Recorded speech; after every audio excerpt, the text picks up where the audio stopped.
Good evening, everyone. We are absolutely delighted to be home. It's a very emotional return home to Australia. It was a very long journey home to Australia. It started 2 days ago. Julian was released from bail in the UK early on Monday morning UK time. We had to spend 12 hours in Stansted Airport before we boarded a flight to Bangkok.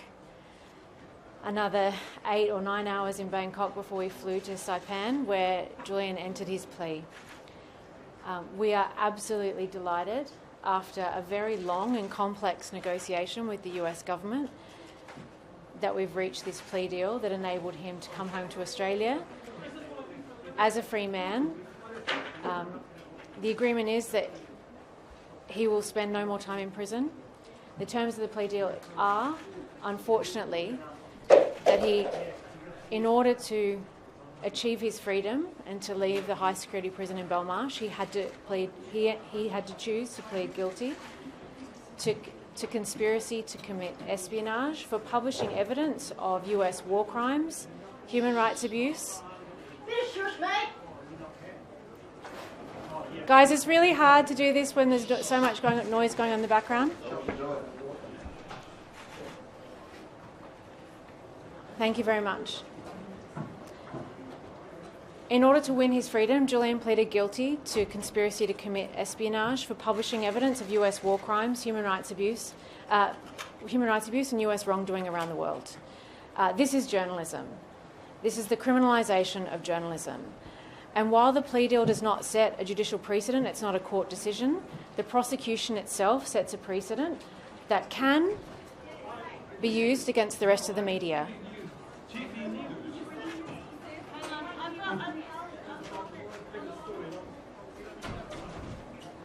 It's important that journalists all around the world understand the dangerous precedent that this prosecution has set. An award-winning Australian journalist who's been nominated for the Nobel Peace Prize for these publications has spent more than 5 years in a high-security prison because of this extradition request from the United States. We are absolutely thrilled that Julian is now home in Australia. I can say when we landed here in Australia, I became very emotional the moment we landed, and the Prime Minister was the first person to get on the phone to speak to Julian. Julian thanked him and the team and told the Prime Minister that he had saved his life. And I don't think that's an exaggeration.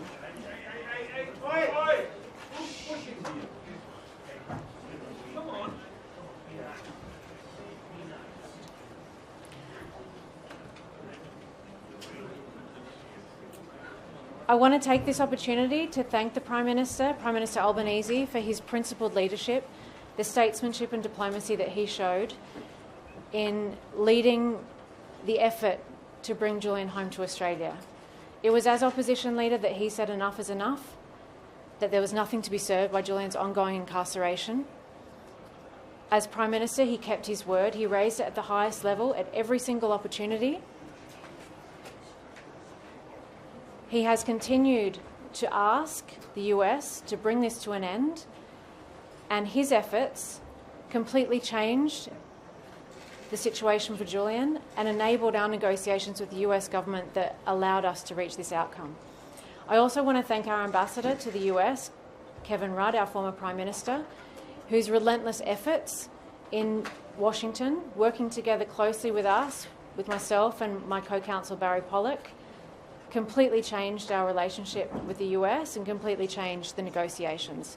Without his efforts and his adept diplomacy, we would not be in the position we are today, and Julian would not be home. I also want to thank Stephen Smith, our High Commissioner in London, who worked tirelessly, and the team at DFAT, the consular staff who really facilitated our trip home and were incredibly kind to Julian along the way. This is a huge win for Australia and for Australian democracy. This is a huge win for free speech. This is a huge win for Australia that our Prime Minister stood up to our ally, the United States, and demanded the return of an Australian citizen. And that Julian came home today is the product of 14 long years of legal battles, political advocacy and ongoing campaigning, not just by us, but by so many people in this community. A global movement was created around Julian and the need to protect free speech, and it's that global movement that has led to his release today. I really want to thank everyone who has joined us in this fight, who have supported us along the way, because without that support and the campaigning that's been done, we just wouldn't be in this position. Julian is incredibly grateful for the support that he's had from the Australian government and from the public here in Australia, and we're delighted that he's home. He's finally home. I'm going to invite we might take questions. I might just at the end, if that's okay. But I'd like to invite my US co-counsel Barry Pollock to come and address you about the plea deal. Good evening. Earlier today in a courthouse in Saipan, we had a hearing that brought to a close a prosecution that never should have been brought.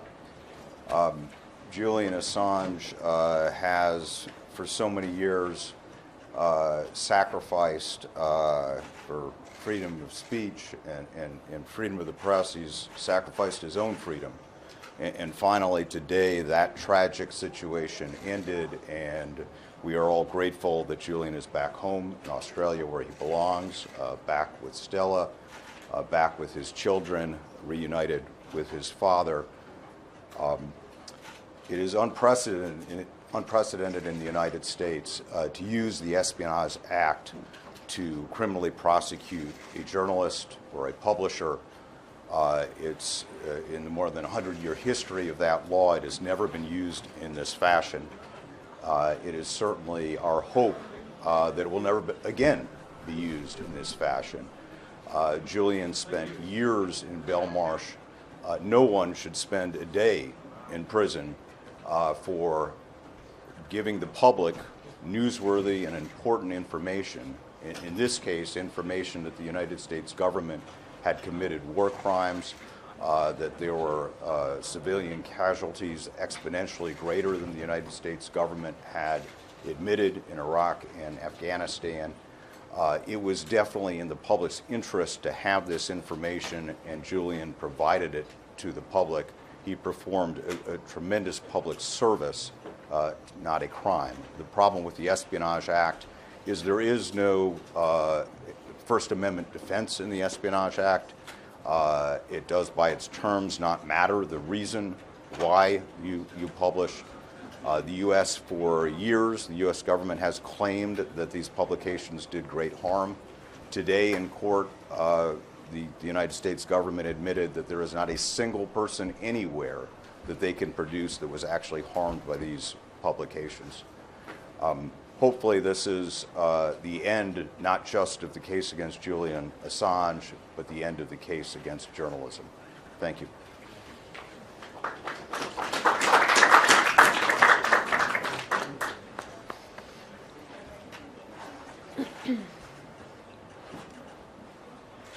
I wish to thank the Prime Minister, Albanese, the officials who have been working in DFAT on securing Julian's release.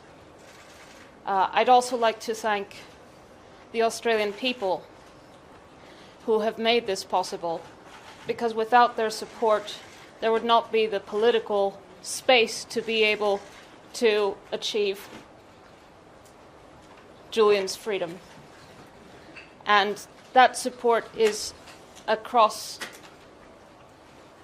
the board. I thank the opposition for also supporting Julian's release. It took all of them. It took millions of people. It took people working behind the scenes, people protesting on the streets for days and weeks and months and years.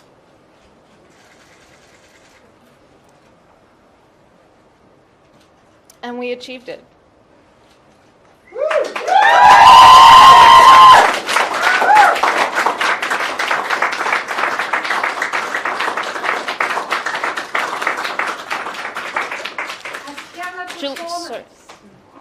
Julian wanted me to sincerely thank everyone.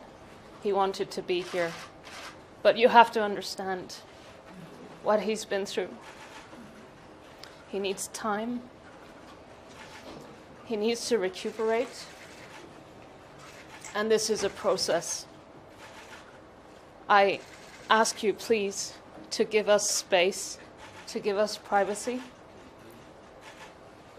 to find our place, to let our family be a family before he can speak again at a time of his choosing.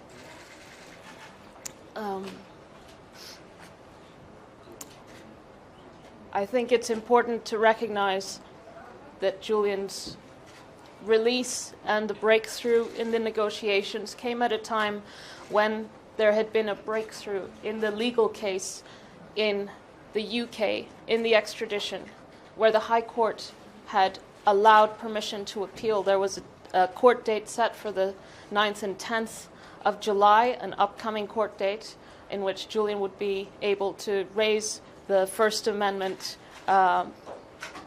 argument at the High Court.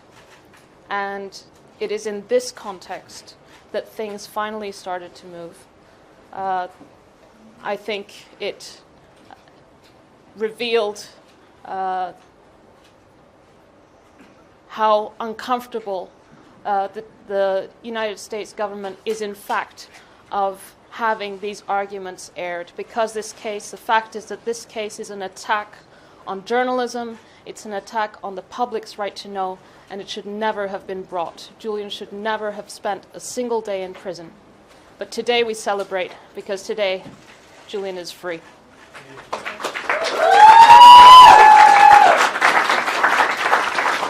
We'll take 10 minutes of questions. Just address them to the individual, and I'll tell you when we're at our last 3 or so. I think the first question was Robinson. The return of Julian Assange has revived this huge debate about whether his activities were right or wrong. And we've seen political figures in the US and in Australia here say that he's no hero, that his disclosures put lives at risk. Some Democrats don't like the disclosures about Hillary Clinton, for instance. What's your response to this sort of fundamental argument that's been made against Julian Assange, that he put lives at risk, for instance, and that his disclosures were not in the public interest? Well, to start with, there's no evidence of any actual harm, and that's exactly what the US government acknowledged in court today in Saipan. So there is no evidence that anyone was physically harmed as a result of those publications. The public interest in those publications is clear.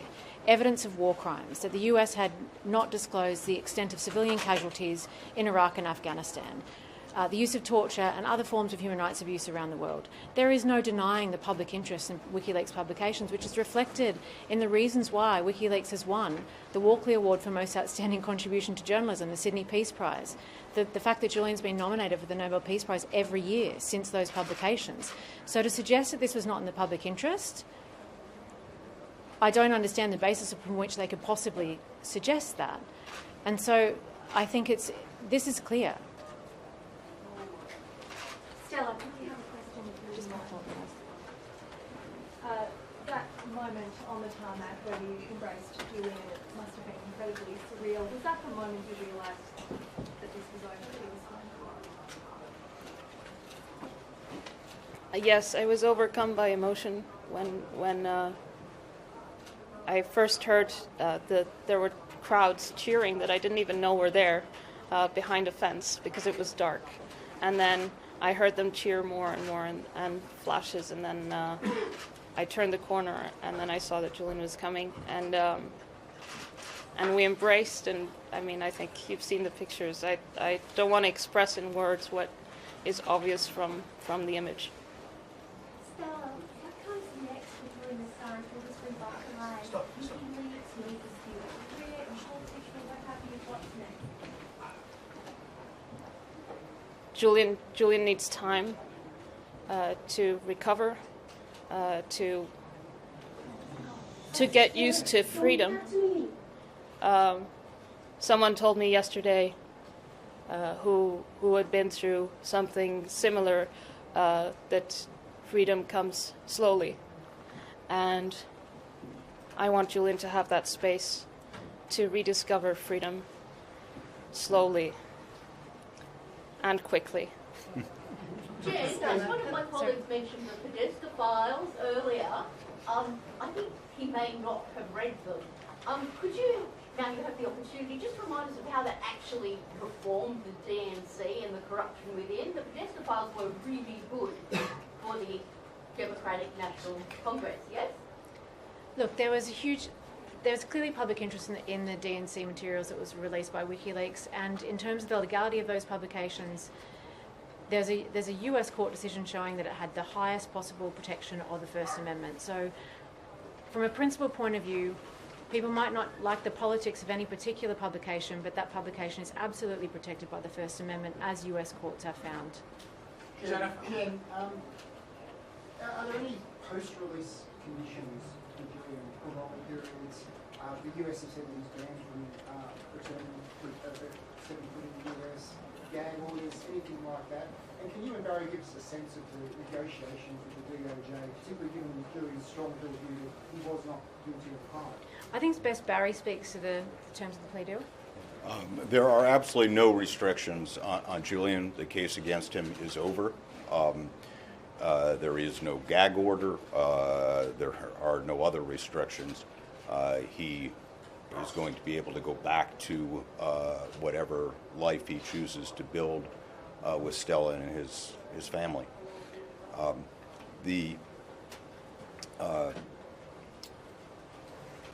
The negotiations were a protracted process that went on for several months, sort of in fits and starts.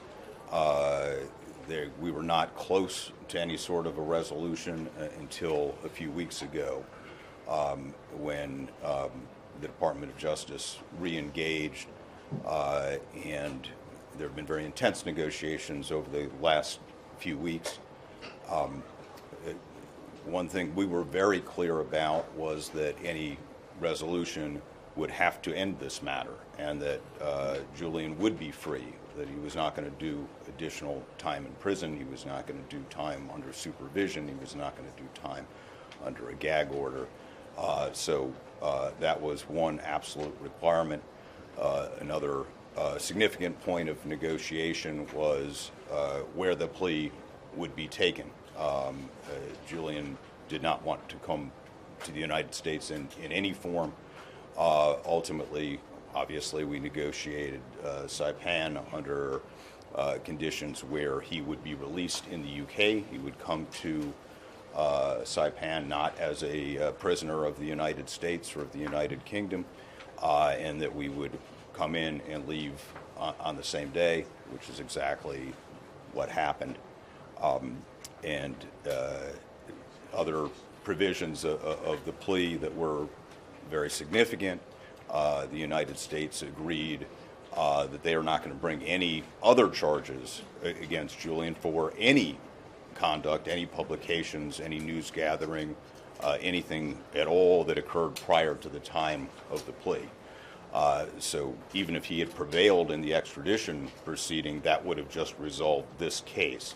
This resolves any possible case that the United States could bring against Julian for any subject matter. So that was obviously very significant to us. Thank you. Jen, also Stella, you called yesterday your hopes for a pardon to be granted to Julian. How do you see that playing out? Would you like the Australian government to support that call? What could be possibly done to actually achieve that outcome in your view? Look, I think today we celebrate Julian's freedom. Today is the day that the plea deal was approved by the judge. I think it's also a day where I hope journalists and editors and publishers everywhere realize the danger of the of this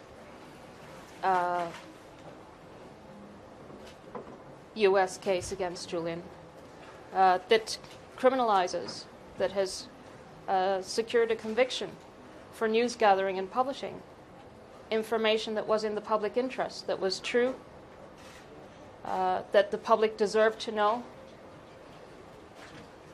And that precedent now can and will be used in the future against the rest of the press. So it is in the interest of all of the press to seek for this current state of affairs to change through reform of the Espionage Act, through increased press protections, and yes, eventually, when the time comes, not today, a pardon. Stella, can I ask, how hopeful and how confident are you that your husband will be pardoned? And what do you think has been at the absolute core of the shifting sands here that's enabled his release?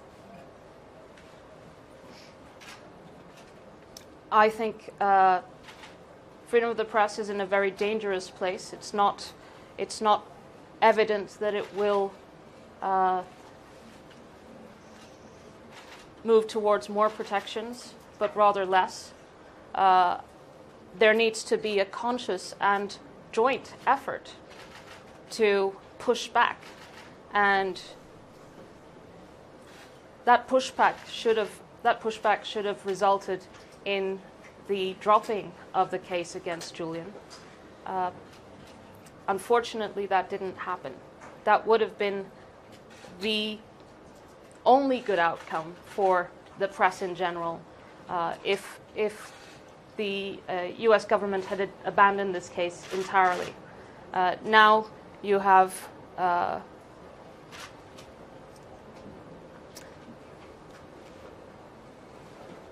the press in a as vulnerable position as Julian has been. And that came the day the indictment came down. Let's be clear about that. That didn't come down with this conviction. And frankly, that mobilization should have happened years ago. And that's what enabled the conviction. I think he'll be pardoned if the press unite to push back against this precedent, because it affects all of you. It affects your future ability to inform the public and to publish without fear.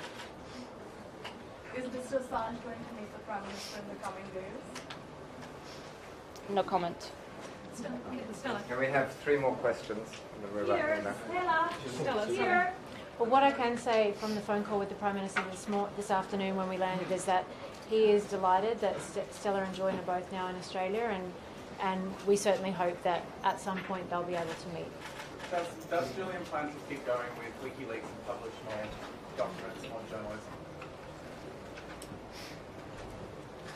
Look, he just arrived in Australia after being in a high-security prison for over 5 years and a, how long? 72-hour flight or something like that. It's premature. Julian has to recover. That's the priority. And the fact is that Julian will always defend human rights, will always defend victims. He's always done that. And that's just part of who he is. He is deeply principled. And he remains deeply principled and unafraid. Thank you very much, everybody.